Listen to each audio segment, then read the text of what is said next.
Chapter 78 The Farewell.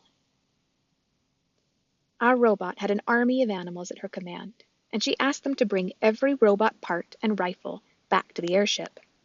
Absolutely everything had to go. It was the only way to be sure that the Ricos would never come back. The island animals had no trouble locating the remains of the dead robots.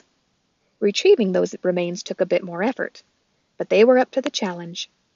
Teams of clever creatures returned with robot parts of different shapes and sizes. Smashed heads and broken rifles and twisted tubes and heavy bodies were all loaded into the ship until the entire island had been cleared. Even the tiniest scraps were collected. It's amazing what an army of animals can do.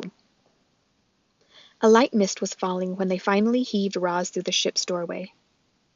Her head slowly turned around to face the crowd of geese and beavers and owls and insects and foxes and raccoons and vultures and moose and bears and opossum and fish and deer and otters and turtles and woodpeckers and squirrels and frogs and hares and on and on. Every animal on the island had come to give the robot a proper send-off. "Goodbye, you wild animals," Roz's voice echoed through the gray mist. The wild animals smiled, and then a few of them started to roar. Then more started to screech, and then more started howling and chirping and grunting. Soon every creature was hollering goodbye to Roz. The chorus of wild voices grew louder and louder, shaking the robot's body, rattling the ship, booming across the island and up into the clouds. And then their voices gradually died down to silence. Brightbill fluttered up to his mother's shoulder. "You understand why I must leave," said the robot. "I understand," sniffled the goose. "More Ricos could be headed here right now. I just do not know. There is so much I do not know.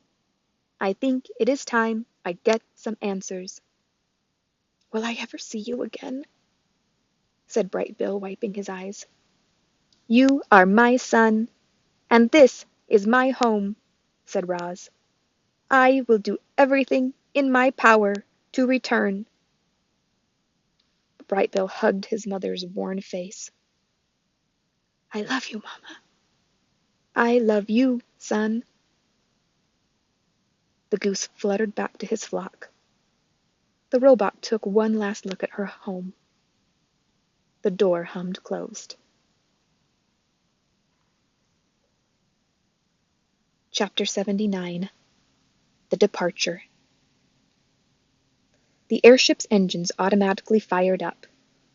Then the ship slowly floated above the island, turned to the south, and disappeared into the clouds.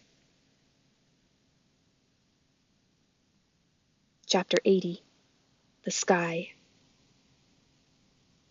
Our story ends in the sky, where a robot was being whisked away from the only home she had ever known. As Roz sat in the airship, broken and alone, and speeding toward a mysterious future, she looked back at her miraculous past. Reader, it must be impossible that our robot could have changed so much. Maybe the Ricos were right. Maybe Roz really was defective, and some glitch in her program had caused her to accidentally become a wild robot. Or maybe Roz was designed to think and learn and change. She had simply done those things better than anyone could have imagined. However it happened, Roz felt lucky to have lived such an amazing life. And every moment had been recorded in her computer brain. Even her earliest memories were perfectly clear. She could still see the sun shining through the gash in her crate. She could still hear the waves crashing against the shore. She could still smell the salt water and the pine trees. Would she ever see and hear and smell those things again? Would she ever climb again, or build a lodge, or play with a goose? Not just a goose, a son. Brightbill had been Roz's son from the moment she picked up his egg. She had saved him from certain death, and then he had saved her. He was the reason Roz had lived so well for so long. And if she wanted to continue living, if she wanted to be wild again, she needed to be with her family and her friends on her island. So, as Roz raced through the sky, she began computing a plan.